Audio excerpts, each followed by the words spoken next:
All right, well, let's go ahead and get started here. Welcome everyone to our distinguished speaker series.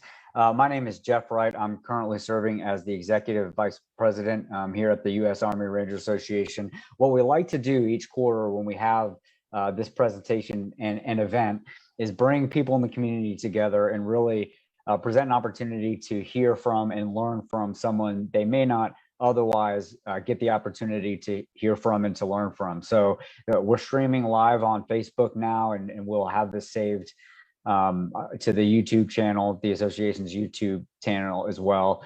One kind of admin note, don't forget to sign up for the annual Ranger Muster coming up in July at Fort Benning. Always love the reunion of getting to see everybody and catching up. So go check that out. You can register on the ranger.org website. So we're gonna hear from Colonel Spann here in just a second, and then he'll give his address, and then we will be able to do questions and answers afterwards. So we're excited to have Colonel Retired Spann here. We're talking about someone that has 26 years of law enforcement experience, 3 combat deployments with the Army as a senior officer, 2 to Iraq and 1 as Afghanistan, and then a myriad of other experiences after that. So just a brief intro, but Colonel Spann, go ahead and take us away. All right, I really appreciate it. Thank you so much for having me here tonight to talk to all of you in the Ranger Association about my experiences, especially my very first one in Iraq. It really set the tone for everything that I did further in Iraq and also in Afghanistan, particularly as an advisor. Of course, that certainly was something that I didn't ever expect to do within my career, but sometimes you fall into things that you enjoy, and it's one of the things that I really did enjoy. But let me tell you a little bit about myself. You can see from my bio, especially talking about my law enforcement background, which was critical in my advisory role, but also my background as a former Marine, and then later on my service in the military as an infantry officer with a smattering of background going to the Armor Officers Advanced Course, things like that. So all of that assisted me. Assisted me in my role as an advisor. But if you look at the advisor role, it's always been critical. We think of advisors, it goes back to our American Revolution. The Continental Army was advised by Marquis de Lafayette from the French and the Prussian Frederick von Steuben. Within this last century, we had advisors during the Philippine insurrection at the turn of the century, and of course in the Banana Wars in the 20s and 30s. The most famous, of course, I can think of during that period was Chesty Puller himself, who was awarded 2 Navy Crosses. So in other words, the advisory role can be extremely dangerous. Of course, after the 40s and in the 40s and 70s, we had MAG units, military advisory assistant groups in Thailand, Cambodia, Iran, and Taiwan. And during the Vietnam War, we had advisors assigned to the ARVN units. Today, we've got the SFAB units that have been developed, the Security Force Assistance Brigades, all volunteer units that we see out on the battlefield. And I think those things are very critical. And I think those are directly related to those advisory teams that we saw both in Afghanistan, the embedded training teams, and of course, the MITS teams, the military transition teams that we saw in Iraq. They came about in about May of 2005. But there were advisor teams before those MITS teams started arriving. And that's what I was part of, the advisor support teams. And they existed for about 10 months. And they came about, they were initiated right after the invasion by coalition forces in March of 2003. So I really want to lay down, before I kind of talk about my experiences, for a lot of you out there, kind of like the timelines, you kind of understand when I got into country, what had happened, how these teams were set up, and pretty much what they fell under. So after that invasion of March 2003, the Coalition Provisional Authority, or CPA, was established after the fall of the Ba'athist government. After that fall, the Iraqi Governing Council was formed, and CPA Order Number 2 formally disbanded the Iraqi Army and other security forces. So basically what that did is that placed 500,000 Iraqi citizens out of work. Now that helped fuel a lot of the insurgency. So you have to understand that, what is going to happen over the next year and a half until I got into country. So shortly after that CPA Order Number 2 was put into place, something called the Coalition Military Assistance Training Team was formed, or CMAT, and that was created to organize and train and equip the Iraqi army. So as that was going on, things were moving ahead with equipping the Iraqi army, and the insurgency started moving forward in full swing, and the country started pretty much falling apart. About a year later, in May of 2004, the first civilian police trainers started entering the country of Iraq, because what they wanted to do is they wanted to rebuild the Iraqi police force. At that time, an organization called the Civilian Police Assistance Training Team, or CPAT, was formed to rebuild the Iraqi police force. In other words, they're going to rebuild the border police, the highway patrol, municipal police, monument police, and the airport police. All right, so that's where we're at right now. In June of 2004, the Multinational Security Transition Command, Iraq, was established, and both CMAT and CPAT, they were moved from the CPA to Minsticky as the CPA turned over the governance of Iraq to an interim Iraqi government until the first free elections were to be held in Iraq, scheduled for January of 2005. Now, Lieutenant General David Petraeus was the first commanding general of Minsticky. So he was in charge of rebuilding the Iraqi security forces, both the army and police at that time. Now, through DOD, he asked the staff for a staff for Minsticky, and he was given personnel from the United States Army Reserve's 98th Training Division, and they were made up of basically drill sergeants and things like that from Rochester, New York. So basically, they came over, they made up the staff of Minsticky.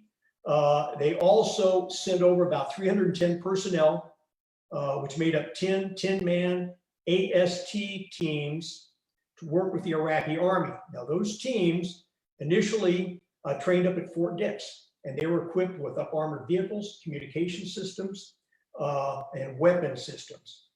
Now, those teams thought they were coming over initially to just train with the Iraqi army. They didn't realize they would be combat advisors, and that's what they ended up doing. Now, only 28 soldiers from the 98th were assigned to CPAT staff, and there were no ASTs assigned to CPAT. So basically, I'm kind of letting you know that's what's happening with CPAT, because initially that's where I was going to be assigned to, was CPAT. I was not with the 98th. The security situation, like I said, was deteriorating within Iraq very rapidly. Hundreds of coalition casualties, thousands of Iraqi civilians were being killed and wounded.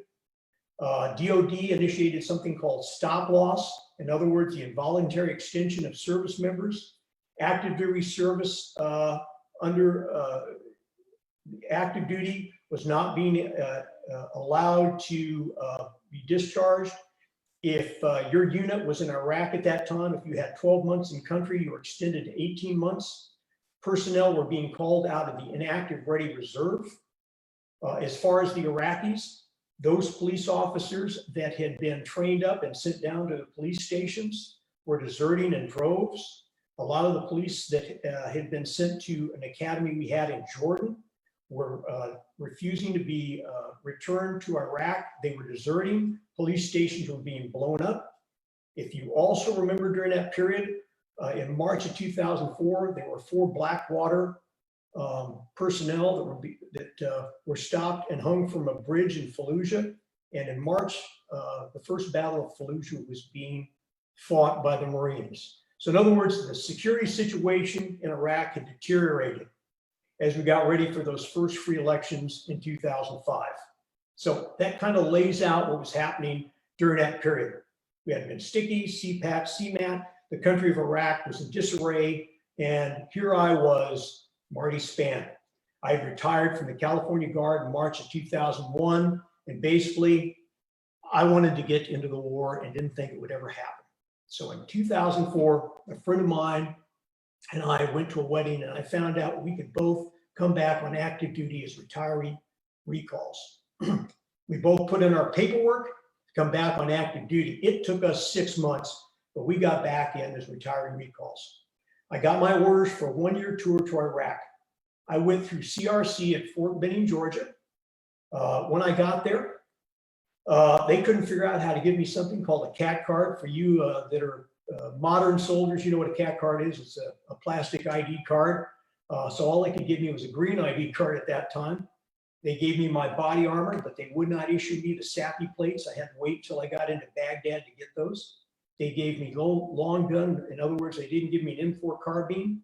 They did issue me an M9 Beretta pistol. I got no cold weather gear, and I got no gas mask as I got on the plane to fly to Baghdad. Now, one funny note, as I went through medical screening at Fort Benning, Georgia, I sat next to a kid that had got called out of the IRR. He was an 11 Charlie Mortarman. He sat next to me. This guy, he was huge. I mean, he was 100 pounds overweight. And he looked at me and said, "Sir, I got nothing to worry about.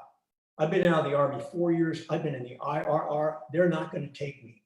He was on the plane to Baghdad with me 2 days later because they just needed a warm body. They didn't care about his weight. They never weighed him. So that's just a side note. So anyway, I arrived in Baghdad on September 11th, 2004. I was assigned to the American Embassy, and they put me in charge of something called the Hajj. And if you know anything about the Muslim religion, all true Muslims must make one trip to Mecca one time in their life, so they can be called Haji. And so they expected hundreds, if not thousands, of people to come across Iraq. And so they were worried about the security effort. They were worried about food, transportation, and a myriad of other issues or problems. And so they wanted me to put that together. And they told me, "Look, you need to put a tabletop briefing together, and you need to go over to Phoenix base, and that's where Lieutenant General Petraeus is headquarters, and give him a briefing because he's running the security effort." And so 2 days later, I went over there and saw General Petraeus. I gave him this briefing. And after we got done with the briefing, at that time, I was wearing infantry brass because that's what I was, an infantry officer. And we get done with the briefing, and he asked me some questions. And he said to me, he says, "What unit did you come over here with?" And I said, "Well, sir, I wasn't with a unit. I came over as an individual augmentee. I'm actually a retired reservist." And I told him I was a Los Angeles police officer. And he said, "Oh, it's very interesting." He says, "You know, I've got a nephew that works for Santa Monica Police Department, and my sister lives in Southern California." He says, "How would you like to come over and work for the over at CPAT and work police issues?" I said, "That'd be great, sir. Keep me in mind." And so I went back the next day and reported into the headquarters where I worked, and they told me that I was working at CPAT. And so I handed off everything for the Hajj, and the next day I was at CPAT, and they told me I'd be working something called the Special Police Commandos, and to meet a guy by the name of Colonel Jim Kaufman. So it just so happens that same day I was walking into the American Embassy. Colonel Jim Kaufman was walking into the American Embassy. So apparently, let me tell you a little bit about the commandos, because I told you that the country was in disarray. The Minister of the Interior, a gentleman by the name of Falah Hassan al-Naqib, he needed a national rapid response force capable of countering the armed insurgency. So he wanted to put something together. So he got a hold of his uncle, who had been a former major general in the Iraqi army, Adnan Talbot.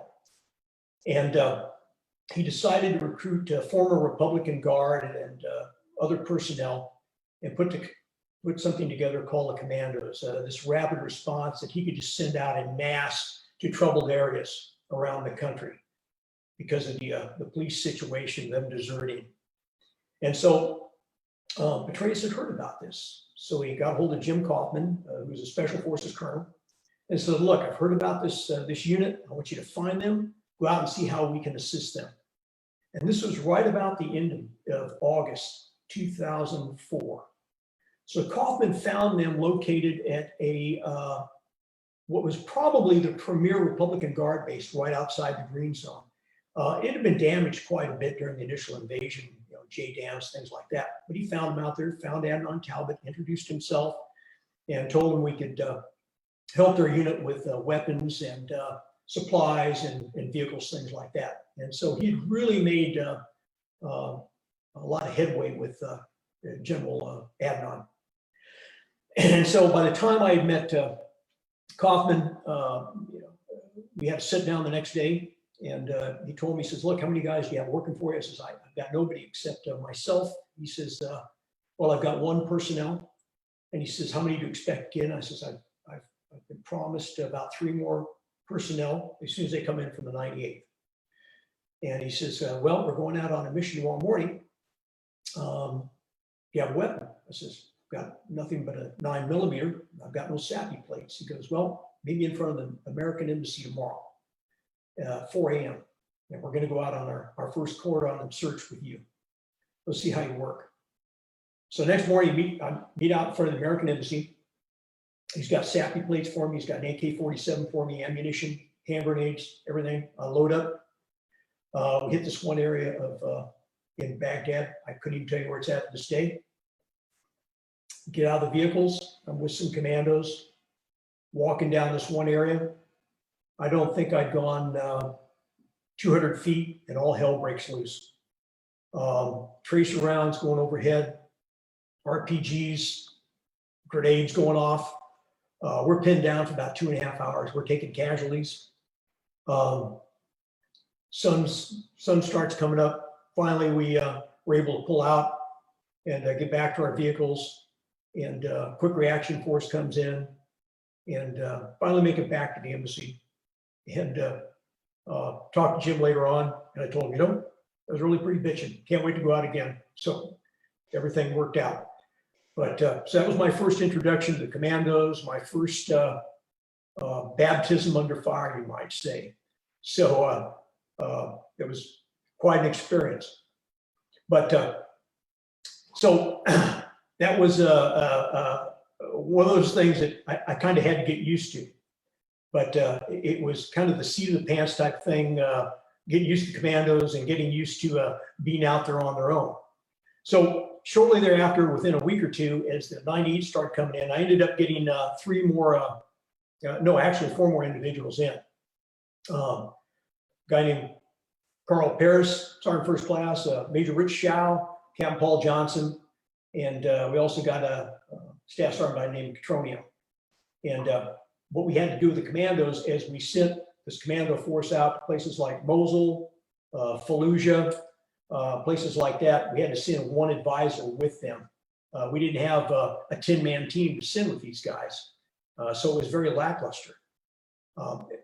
As far as equipment for those advisors, what they had it was very limited. We didn't have big packages.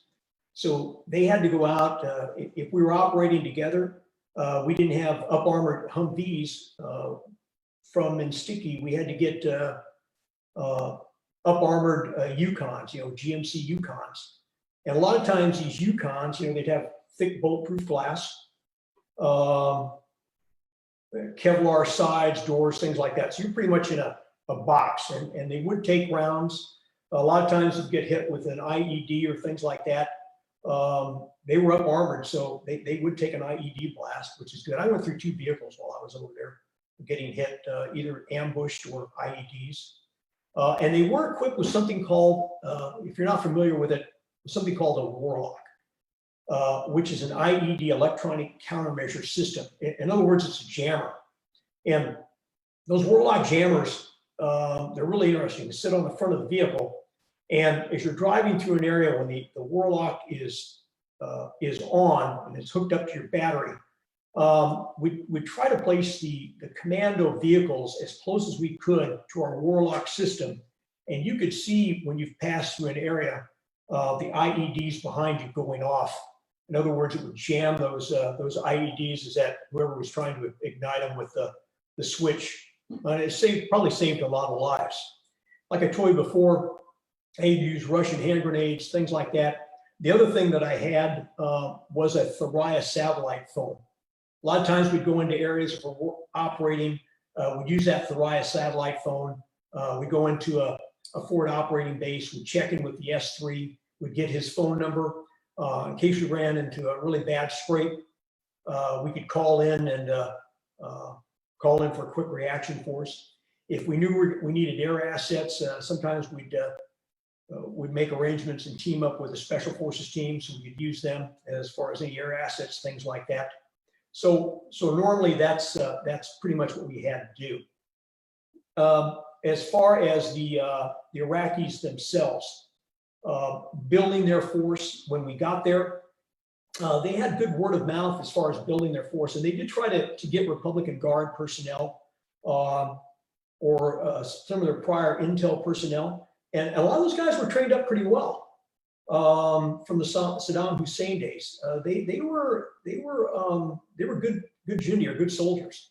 But the one thing they didn't have is they had, as far as NCOs, they had NCOs in name only.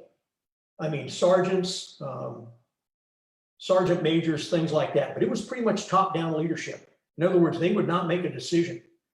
Poor communications, lack of strategic vision, inability to adapt, no initiative. And that was the big problem. If you wanted anything done, you had to go to that battalion commander to get anything done. They would just not, they would not go out on their own. So that was one of the things that was very hard to adapt to, trying to get them to do anything at all. I mean, they would just look at you and go, oh, point at the battalion commander. And that in itself was very, very difficult to really understand and get used to. It almost sounds like some of the problems right now the Russians are having with their debacle right now. Anyway, we started out with one brigade. Before I left, went up to 4 brigades, and each one of those brigades had four battalions in it. Each battalion had 4 companies. And what the interesting thing is, each one of those companies was on leave. Like if you had 4 companies, each company was on leave for 1 week. So we ran missions like that all the time. So you always knew you had 3 companies to deal with. Always one company was on leave. And actually during the whole Iraq-Iran war, that's how they fought the war the whole time. Always had one company on leave. It's just how they did things over there. When I was over there for about 2 months, we had the Iraqi government bought about 18 BTRs, armored vehicles, and they established the 8th Mech Battalion. And BTRs had Dishkas on them, which are the Russian 50 equivalent to Russian 50 cal, because they wanted a mech force to go out with the police. And those things were pretty good at first, but we ended up getting something called a South African Riva armored personnel carrier, which has a V-shaped hull. You fill it with water, and it offered a lot of protection against landmines and IEDs. It actually worked better than the BTRs, and it allowed a space for 10 passengers and 10 firing ports, and 2 light machine guns that could cover a 360-degree perimeter, which the BTRs could not do. And as far as I know, up to 2013, they were still using the Rivas over the BTRs, which was good. As far as being an advisor, some things I could tell you what you needed to do was get to know the culture. The culture over there was one that if you went into a meeting, like in all our culture, if you wanted to get into to go in and make an appointment to paint your house, you know, you make the appointment. I need to be there at 10 o'clock. You go in, sit down with somebody, go, hey, look, I need my house painted. And that meeting would probably take you about 5-10 minutes, you know, dealing with the colors, things like that, and you're gone. Over there, you make the appointment at 10 o'clock, maybe you'd show up at 2 or 3 in the afternoon. You'd sit there, you'd have chai, which is your equivalent to tea. You'd talk about the weather, you'd talk about your day, you'd talk about your family. You could be in there for 3 hours, and then finally you get to the point, what is it you need today? I need to talk about painting my house, what color do you want? I mean, literally that meeting could take you 4 hours till you really got to what you needed and decision on your what house you need painted, and then you're out of there. So things move very slowly, but you do get things done. As far as an interpreter, I would say as an advisor, what is extremely important is a great interpreter. Never assume that your interpreter knows what you're talking about. And I found that a lot, whether it was in Iraq or whether it was in Afghanistan. The best thing I could do with any interpreter, just because a guy speaks English doesn't mean he knows what you're talking about. There's a lot of times I would always say, I want you to move this vehicle from this point to that point. What did I just say to you? Repeat it back. And I would always test my interpreters, because a lot of times I would find out they weren't as good as you assume them to be.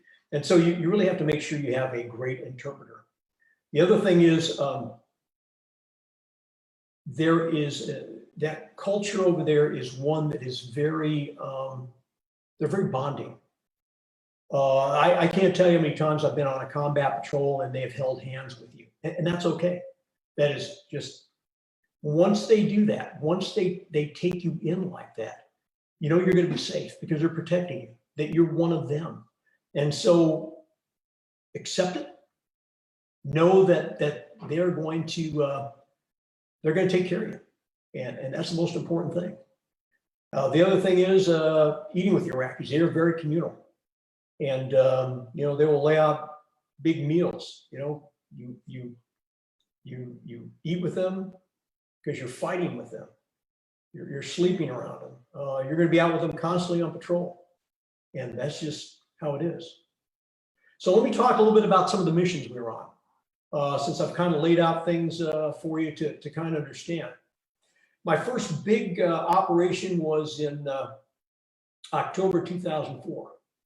And it was in a town that I spent a lot of time in, north of Baghdad, about 60 miles, called Samara. And it was the 1st Infantry Division was doing a big operation up there for about 3 days. I think it was the 1st, 2nd, 3rd of October. It was Operation Baton Rouge. And the 1st Infantry Division, and it was also a huge operation that they brought the Iraqi commandos into. And I think they ended up capturing, there was a lot of insurgent casualties, and they ended up capturing, I think, 150 insurgents up in that area. Samara is close to a lake, a freshwater, a saltwater lake, I should say, called Tharthar. And what happens is we had a lot of insurgents coming down from Syria through Lake Tharthar and entering Samara. And they had actually a insurgent training camp south of Samara. And so we found a lot of caches of weapons and things like that in Samara. But that operation was extremely successful. And that was really an operation where they wanted to see how the commandos would operate. And they did actually quite well during that operation up in Samara, during Operation Baton Rouge. This other second big operation that we took commandos into that I was involved in, myself and Major Rich Shao, was Operation Phantom Fury. And that was in November, December of 2005. And that was the second Battle of Fallujah. And we'd taken commandos in there, as well as another Ministry of the Interior unit to marry up with Marines. Some were follow-on forces. The commandos were used with some of the Marine reconnaissance units during that particular battle, and did pretty well. The couple things that I remember mostly about Phantom Fury was a lot of tank fire.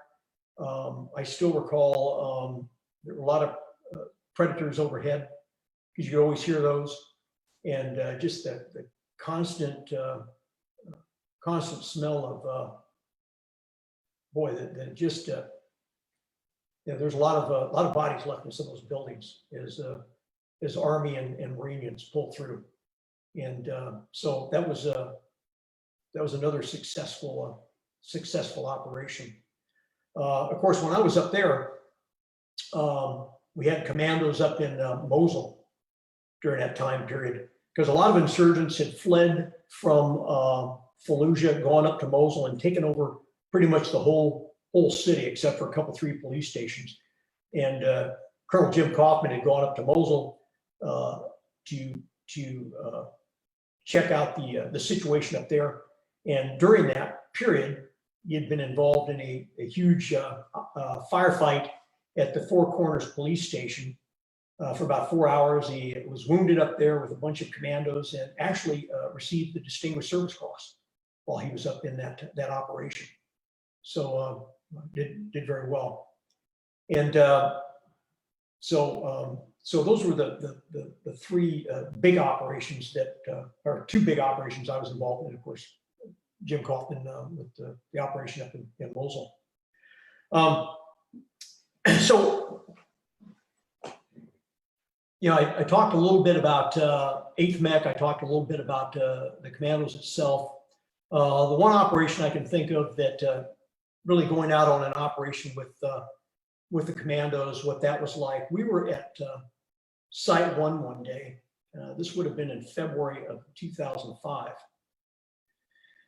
And got word of the police station in a town called Salman Pak. And Salman Pak is south of Baghdad, about 16 miles. And if you've never heard of Salman Pak, you've probably heard of the Israelis bombed a reactor back in 1981, the nuclear reactor back in 1981. And that's where Salman Pak is. It's where that nuclear reactor was back in 1981. And so what happened was the police station down in Salman Pak was under siege. And so the police chief called up to Site 1 and said, look, we're under siege. We need the quick reaction force. And so we went down to, we started down the road down to Salman Pak with a company of commandos. There was myself, my battle buddy. I had a Marine colonel with us, as there was Colonel Kaufman and his battle buddy. And we're heading down to Salman Pak. We stopped into the closest forward operating base, which is Cuervo, FOB Cuervo, to check in with them, let them know we're going to be operating down there. And we did get their number on speed dial in case things went south. And Cuervo from Salman Pak is only about 9 kilometers or so. And so going down to Salman Pak from where we're at, there's this bridge leading down. It's about 7 kilometers. So as soon as we went over that bridge, heading down into Salman Pak, we started running into these police vehicles. And what we used to issue the Iraqi police officers were these little pickup trucks, like Ford Frontier pickup trucks. And these things had been ambushed pretty good, hit with RPG and probably PKM. So there were these things were on fire. There was bodies outside of them, and so we'd also taken on this operation to those BTRs, and of course those things had those discus mounted on them. So as soon as we hit that bridge, we're heading down this road, and you can see more and more of these blown up pickup trucks. Well, one of those BTRs, right when we hit that bridge, broke down. So what does the other BTR do? Instead of coming with us, stays there. Safety in numbers. So we continue down the road, and of course now the Iraqis are going a little bit more hesitant. So we finally get down to where we're just about ready to enter the city, and there's this little rise in the hill right before you go down into Selman Pack, and there's this arch, almost like not quite like the golden arches of McDonald's. It's a singular arch. So right when you go through that arch, then you can go down into the city. And so right when we hit this arch, there's this, I'll never forget, there's these two police vehicles that have collided. They're on fire. There's bodies laying outside. Over to the side of the road, there's another police vehicle. It's on fire. It's been a complex ambush. It does not look good.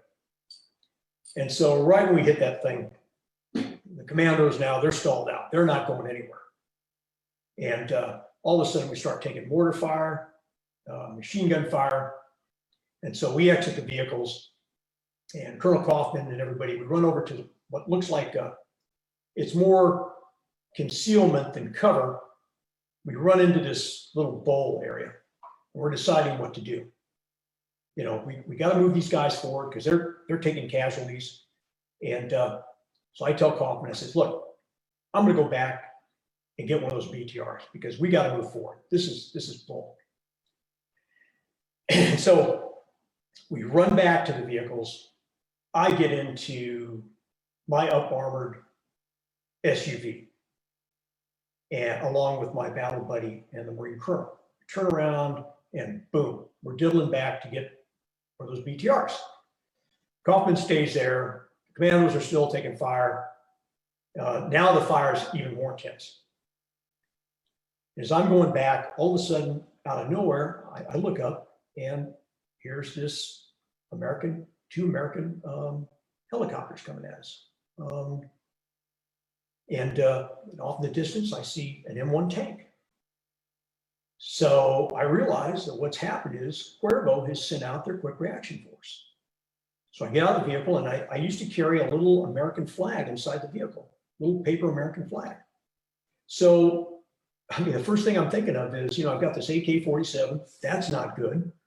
Because if they see the AK-47, so I get out of the vehicle, I've got the American flag, I hold it over my head, and tank pulls up, hatch opens up, this American captain inside there.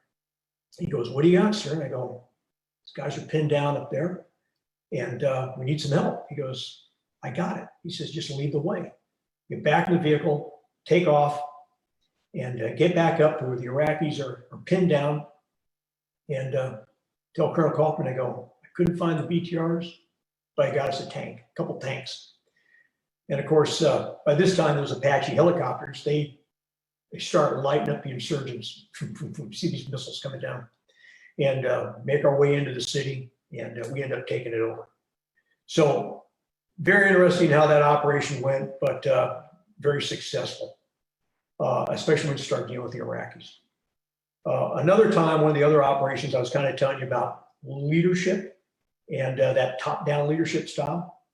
We were operating out of Samara, and the Iraqis,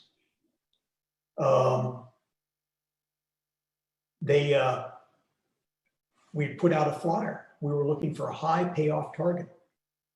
And so I tell this Iraqi battalion commander, I said, look, we need to get this guy. He's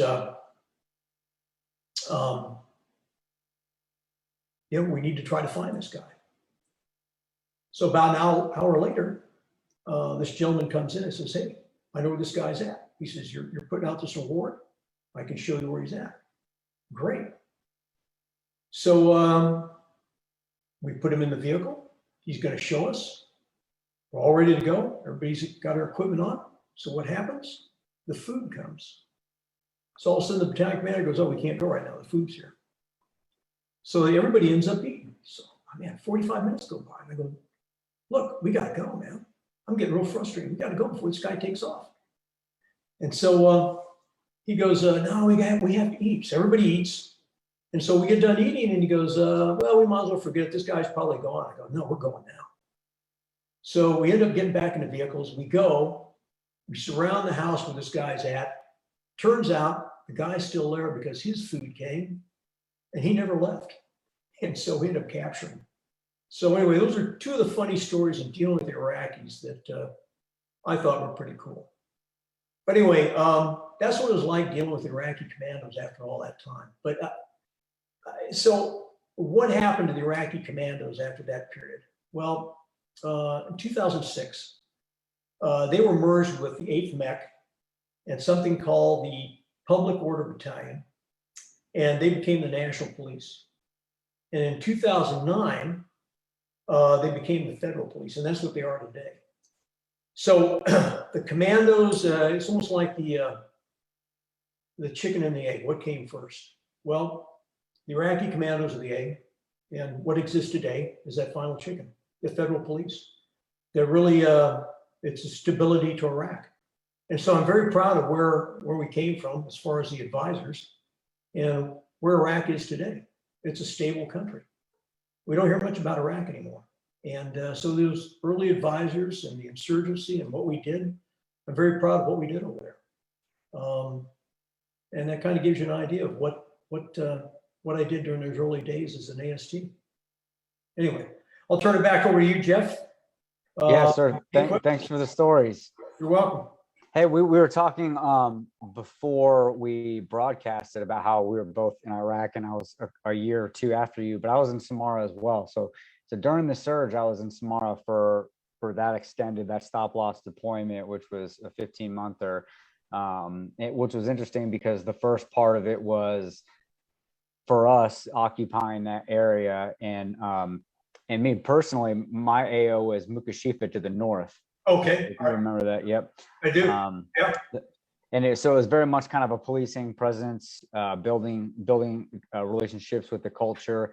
But by the end of the deployment, when the surge took place, the surge was to Baghdad. So all the terrorists that were there pushed north, and it got hairier for us. So just interesting coincidence there. We'll open it up for questions for the attendees. You can post in the chat or in the Q&A section there. I had one or two for you just that I jotted down as you were speaking. Yeah. From your perspective, what were the differences between advising the Iraqi army or the military forces and then training the police forces? Yeah, so there was a difference the way they saw themselves, okay? So the Iraqi army saw themselves as a force that was more concerned with invasion, and the Iraqi police were more worried about internal security. And they would tell you that too. The Iraqi army's like, no, we don't worry about things happening internally. That's a police matter.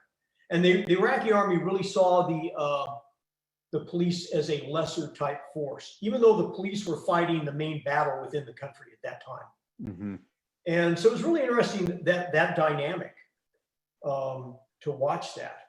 It was almost like, oh yeah, the police over there are scum. Yeah, but the police are fighting the main battle. You aren't. Yeah, but we're the army. And so, even that first battle of Fallujah, in March of 2004, there was a lot of Iraqi army units that deserted during that period or refused to fight. And you kind of have to remember that history. And so, they were a different, they're just kind of a different breed. but they didn't see themselves, they saw themselves a little class higher than the Iraqi police themselves. Yeah, that's interesting perspective from you as an advisor during that time period, because a lot of us infantry or direct action types don't really understand that difference, right? We may have our mission and go in and do something, but that's kind of the stuff going on day to day. Similarly, you were also in Afghanistan. So what were the differences in advising Iraqis and advising Afghanis? Wow. The education. Now, some of the culture is a lot alike, but the big problem with the, for a lot of the people listening in right now, I took a lot of my experiences from Iraq to Afghanistan, so I kind of understood that Southwestern Asian thinking. Much of it is similar, based upon the religion, okay?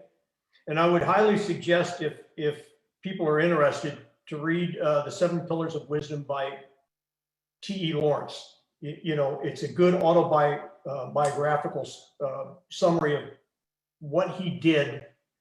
It's a 100-year-old book, but what he did during the, in the Middle East.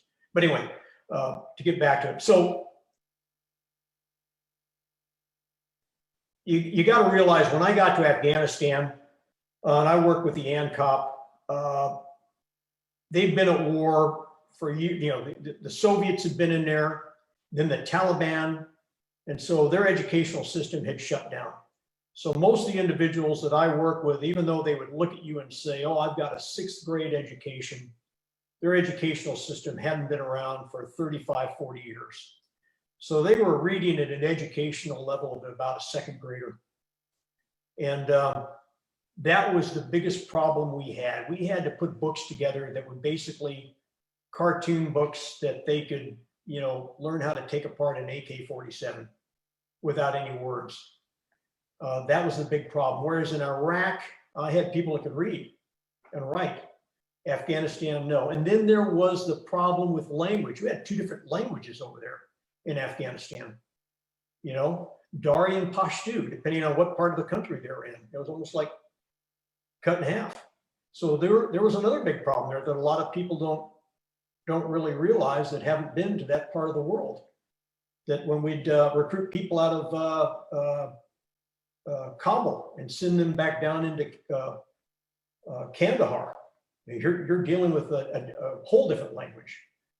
And, some of those people had to be bilingual to understand that. So therein was another issue also: education, language.